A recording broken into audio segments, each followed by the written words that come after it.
The election is tomorrow. That means it's time for our yearly look at some of the polls of the past. Here's News 8 Now's Dave McKinley with his annual News 8 Then Election Week special.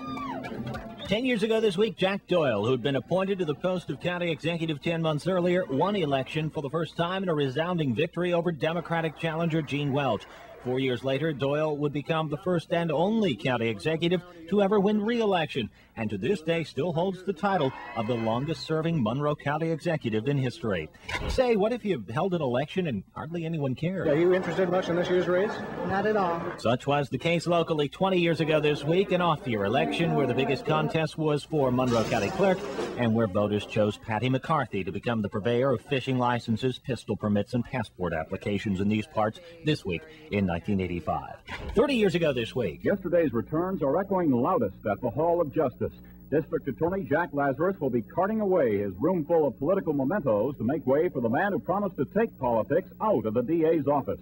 Lawrence Kurlander. And the office of Monroe County District Attorney has been held solely by Democrats ever since this week in 1975. Election 1965. Voters approved a major change to the structure of county government, passing a measure to disband the 43-member Board of Supervisors in favor of a 29-member county legislature, which remains as the county's lawmaking body today. In fact, Monroe County was the first in New York State to adopt the so-called one-man, one-vote mandate.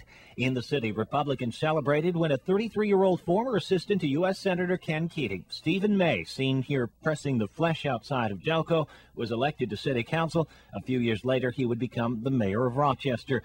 By the way, that particular election day still remains the coldest November 2nd in Rochester's recorded weather history, 21 degrees when the polls opened. But that race for council in particular was rather heated, especially when Republicans used billboards with a theatrical theme to imply City Hall was corrupt under Democrats. But despite Republican gains when the election was over, Democrats still held control. So a day after the election, some prankster, presumably of the Democratic persuasion, cleverly altered those signs to make sure everyone knew that. Crafty little devils they were back in the days of News 8 Then.